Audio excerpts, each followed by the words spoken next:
everybody! So today is Wednesday, so we're up to the next in my Disney Canon series, and we are looking at Fantasia 2000. So this is in the spirit of what Walt originally wanted to do with Fantasia. He originally saw it as a continuing sort of process of the artist being able to apply their artwork to different music, and that, you know, every couple of years you'd have a new volume kind of Fantasia. And they decided for the year 2000 to come up with this idea of Fantasia 2000. I'd say they were semi-successful. This is one Disney movie with real highs and real lows, in my opinion. Sometimes I don't think that Disney really realizes how special their own properties actually are. And if there was ever an example of that, I think you'd have to look at Fantasia 2000. Because the whole thing that makes the original Fantasia great is that it is a concert experience. One of the biggest problems with Fantasia 2000 is it's treated like a clip show, it's treated like a TV special, it's not treated with any kind of gravitas. All of these celebrity introductions and this terrible humor that they add in, instead of having the orchestra and then the orchestra kind of taking it seriously and presenting this to children as this concert. You have Steve Martin cracking painful jokes. You have Penn and Teller cracking painful jokes. You have Bette Midler cracking painful jokes. And that is just unfortunate. And it just, I usually fast forward those parts. Let's talk about the actual shorts themselves. So there are 8 shorts that they have throughout the course of the film. And some of them are better than others, and I'll talk about, kind of explain why. So the very first thing we have is Beethoven's No. 5 Symphony. And this is an abstract work, kind of like the light and sound that you get in the beginning of the first Fantasia film. And in this case, I think it's fine. I think it's nice, but it does get into more sort of an actual image of these butterflies, and so it's not quite as abstract as the just light and sounds of the original. But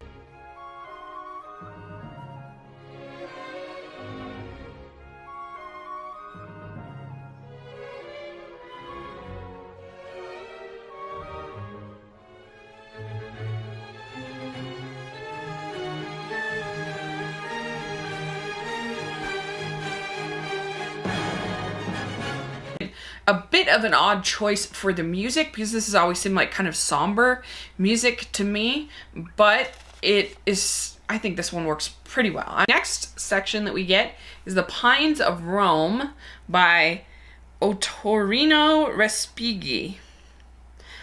And this is about a group of humpback whales that begin to fly, and they start to kind of migrate with the other whales, and one of them ends up getting caught, and so they're sort of traveling whales.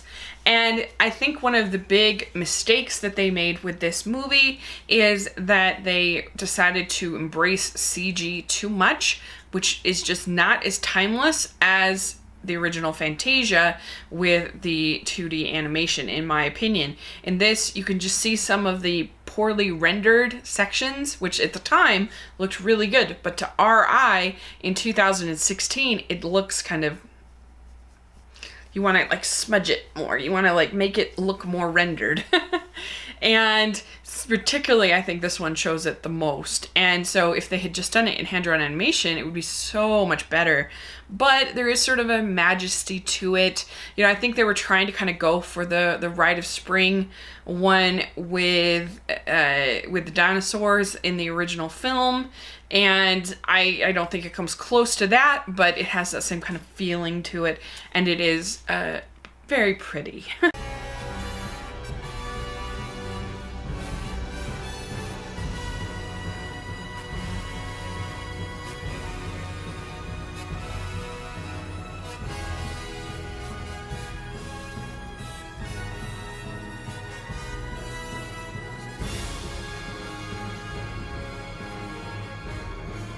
Next section is Rhapsody in Blue by George Gershwin, and this was inspired by the paintings, drawings, whatever, of Al Hirschfeld, who was a cartoonist in the New Yorker and other magazines and publications. He had a very kind of elongated style, a very comic kind of style to his paintings, to his cartoons.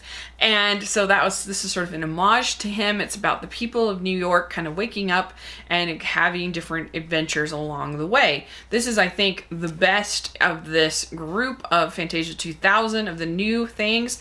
It's got moments of humor. It's got moments of kind of peril, I guess. But it really feels kind of like a Gene Kelly musical number of that era. You know, there's just something of the 40s and 50s kind of era to it. And the colors that they use, the way that the animation flows, and of course, you know, the music is really iconic for this one. It's music I'm really familiar with, but some of these other songs I'm not as familiar with.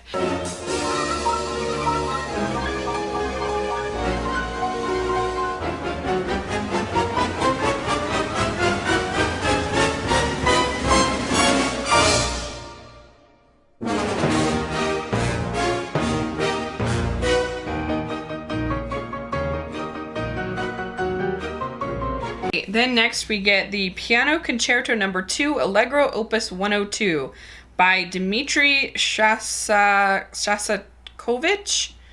And this is based on the fairy tale of the Steadfast Tin Soldier. And it has a bit of a Nutcracker kind of feel to it. This has one of the worst of the introductions by Bette Midler, which is really annoying. Years, the Disney artists have cooked up dozens of ideas for new Fantasia segments.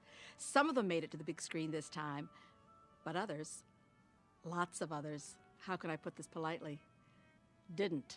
And but this short, it would be so much better if it was in 2D. It just doesn't look 100% fully rendered to a modern CG kind of eye, but it's still good. I think you've got the story of the soldier and the toy soldier and the toy ballet dancer, and you've got the evil Jack-in-the-Box kind of character.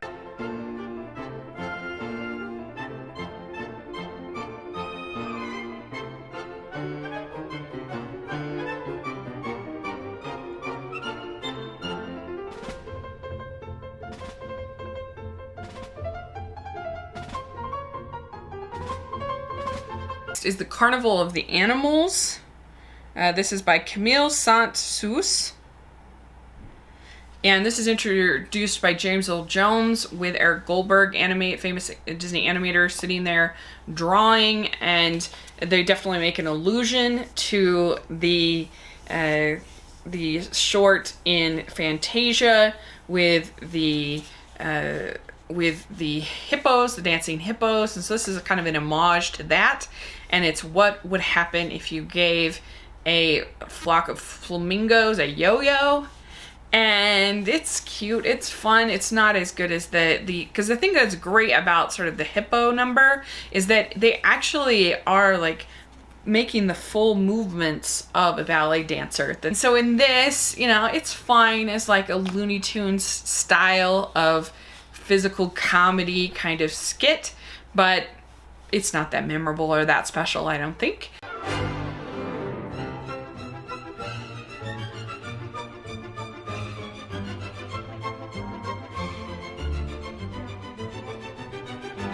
Next we get The Sorcerer's Apprentice, and this is absolutely the worst introduction from Penn and Teller. You know, and it kind of pains me because you're talking about one of the great Disney moments of all time, The Sorcerer's Apprentice.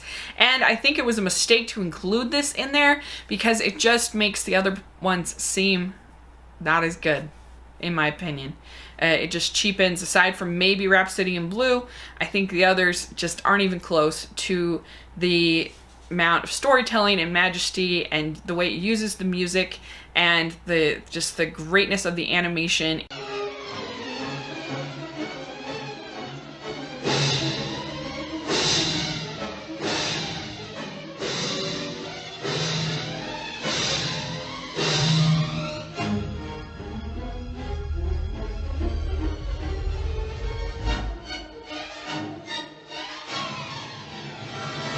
Okay, then next we have the Pomp and Circumstance, Marches 1, 2, 3, and 4 by Edgar Elgar. And most of you, when you hear this music, you will think of graduation because at least in America, this is the song that we play for graduation.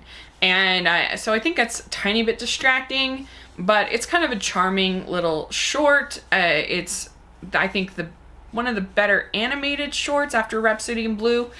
And it is all about Donald Duck, and he is basically Noah in this story, and he's gathering the different animals, and there's some great moments like when Donald sees other regular ducks. So it's kind of crazy, like in this world there's like anthropomorphic ducks like Donald and evidently regular ducks, which was totally meta and I thought fun. And there's also him searching for Daisy, which is nice. Some creative moments like when they show the dragons and other mythical creatures not getting on the ark. That was pretty fun.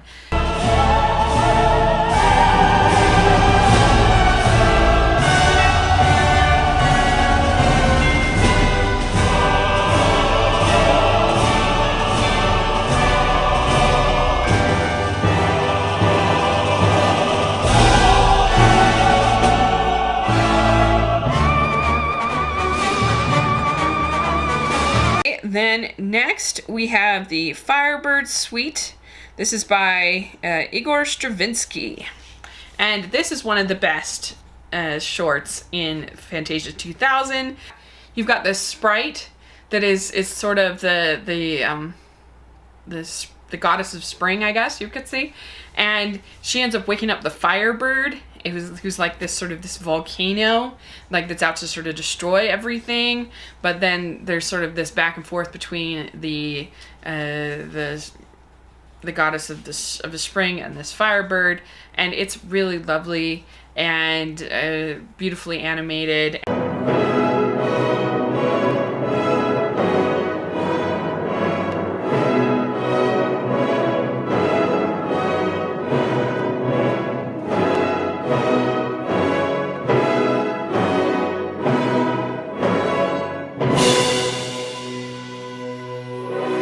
Out of all of these numbers, my favorite is still always going to be the Sorcerer's Apprentice for sure, and then Rhapsody in Blue, and then I would say the Firebird Suite is my next favorite. I would say Pomp and Circumstance is my next favorite after that, the number 5, and then the Pines of Rome is next. I'd say the soldier one story, and then I would say last would be the Flamingo and the Yo-Yo. I just wish that they treated it with respect. I wish it wasn't just this TV kind of clip show kind of thing. It really annoys me. It's very similar as I did to last year's Keel Gibran's The Prophet. And that film I gave a B-2, but I actually think that this is a little bit worse because that was all hand-drawn animation or 2D animation, and this is has this poorly rendered CG in certain sequences that really date it, unfortunately. So for me, I give Fantasia 2000 a C+. It's definitely worth seeing. It has really nice moments, but just fast forward all of the nonsense with all the celebrities. You'll enjoy it a lot more, and just ignore, I guess, some of the not as great CG animation. So there you go. That's what I have to say about Fantasia 2000. What do you think about Fantasia 2000? Do you love it? Do you hate it? Where are you at on that film? And thanks so much. Please subscribe to my channel, and I'll talk to you later. Bye!